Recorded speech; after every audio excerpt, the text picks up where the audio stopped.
I wanted to plug something before we go back to Mike Rivero. The affiliate that we bring you, this Sunday show and syndicate to a lot of great AM and FMs across the country, put out on satellite and the internet at Infowars.com. News Radio 590 KLBJ. Their website's 590KLBJ.com.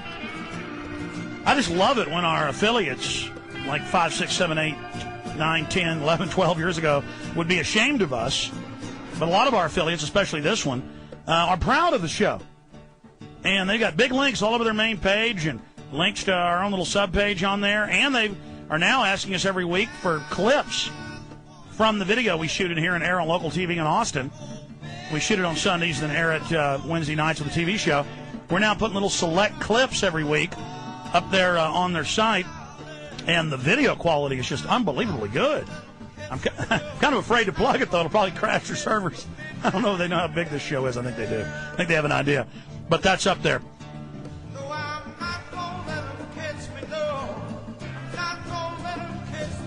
Okay, so, Mike, I want to go back here and then get into how they're setting up this Patsy, who they probably murdered or may have driven to suicide, but I think they murdered him. They like to murder their Patsies like Lee Harvey Oswald, McVeigh, and others. The big issue here that I want you to give us your expertise on, there's a bunch of big issues, is that the FBI out of the gate said this is not weaponized. This was probably made in a basement in a bucket. That's a quote. And then we went on air day one and said, folks, I've looked it up. I've looked at Jane's Weapons Quarterly and what the bioweapons experts say. Regular anthrax doesn't even kill most people it comes in contact with. This stuff's killing people in a day or two who just get a whiff of it, and it's obviously weaponized. And I was called a conspiracy theorist by the national media, and then within months it did come out that it was super weaponized, was the U.S., and they had to, go try to find a patsy. But the FBI knew that day one. And so we have them covering up, and then we have them ignoring somebody breaking in with foreign intelligence ties into a level 4 bioweapons lab. And for those that don't know, inside Fort Detrick, these are underground in their own pressurized sub-facilities. There are 3 layers of barbed wire, 15-foot fences around it, minefields, men in machine gun nest. Oh, but he just breaks in, steals it, but then, that's okay. He's not a suspect. I mean, Mike Rivero, this is insane. Some new information that is breaking that removes any doubt about this being a murder and a smear job. First of all, the timeline about Dr. Bruce Ivins, apparently on July 9th, a social worker by the name of Jean C. Dully filed court papers in which all of these claims about how dangerous he was is, and if you go and look carefully, every quote in every news report about how he's homicidal, he was talking about killing people, he's crazy going back to his college days, it's all from this one court document. There is no corroborating evidence about it at all. Now, the interesting thing is, Smoking Gun has put up Jean Dooley's original handwritten note about all of this, and in it, it says quite clearly that the FBI was in communication with her before she filed these court documents. Now, the interesting thing is, on the basis of her court filing, Bruce Ivins was committed to the Frederick Memorial Mental Hospital. The hospital turned around and scheduled him for release, which means they didn't think he was a problem. Let me stop you. Now, they're saying for years it was known that he was a nut. Why was he given access to bioweapon labs? That's exactly the point. They do background on this? I mean, they go back and find out about your great-grandma. I went up for a security clearance myself, and they gave me heck because my father was born in Shanghai, China, and I wasn't dealing with any weapon systems or anything. I was dealing with satellite data. And this Gene Dooley, the only person who's saying that he was showing all these symptoms all throughout his life is this Gene Dooley. Now, they're trying to claim that she is a therapist. She isn't. She is a social worker, and her only certification is that she is a substance abuse counselor, which takes just an associate's degree. She's not a doctor.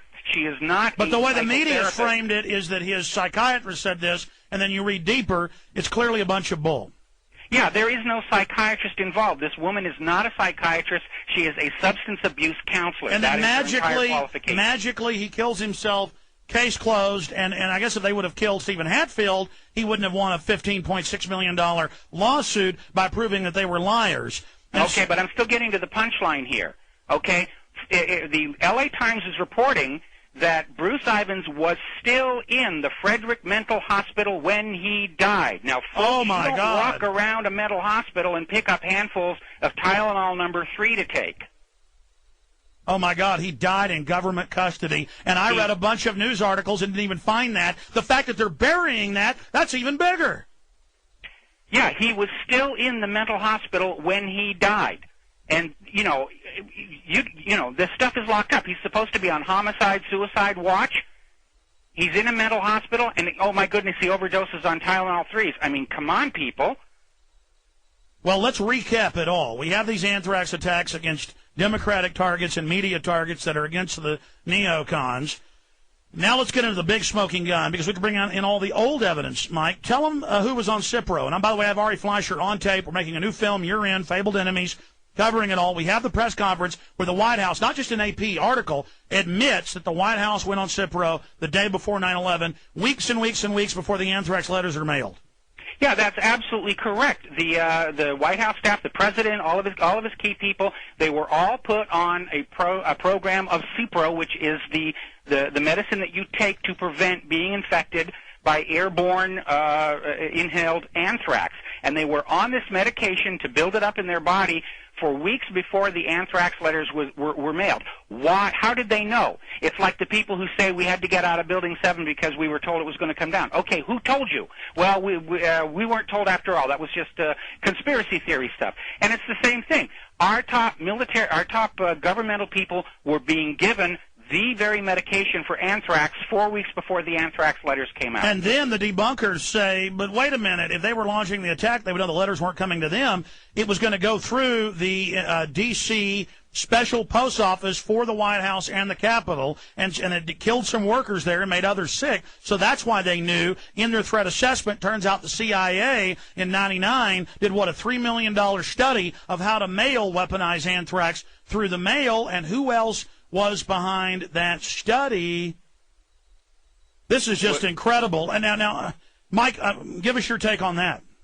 Well, yeah, we see a continuing pattern of the government literally practicing and rehearsing these events that happen. We know that in the months before the Oklahoma City bombing, the BATF had a special unit out in New Mexico blowing up rider truck trucks. Bombs and blowing them up, and they did about a dozen of them. And the guy who was in charge of that program just kind of happened sort of to be in Oklahoma City, 1 block away from the Murrah building when it went up. And Terrence Yakey, who became Cop of the Year, big linebacker, big black guy, who carried a bunch of people out on his back. They were there telling a doctor, suture me up, take care of me, do all this stuff for me. And they said, why are you in full bomb gear 1 minute after this went off? And they were told to shut up. And then Terrence Yakey called his partner and said, I got feds pulling me over. And then they took him and tortured him to death. Cop of the Year. That's what you get for seeing the BATF on scene. Well, I mean, there were all kinds of things like that. You probably know the newscaster Connie Chung. She's actually a friend of mine from way back in Los Angeles. She was out there at Oklahoma City. She asked one question: why the fire trucks were parked in the blocks around the Oklahoma City bombing just before it went off, and she was immediately fired, thrown right off the air, just gone. That's right, and for those that don't know, Mike Rivera's kind of like Batman. He has one life he leads, and the other is this. Mike's a big Hollywood guy. We're not going to get into all the stuff he does. And I look terrible in black tights. You don't want to see me. Trust me on this one. You know, when the criminals see me in my costume, they laugh. They don't run away scared. No, I understand, but you're doing a great. No, Mike's done Lost and a bunch of other big TV shows. But Mike, getting back to, any other points you want to say on this? I mean, we have so many smoking guns. It's just mind-numbing.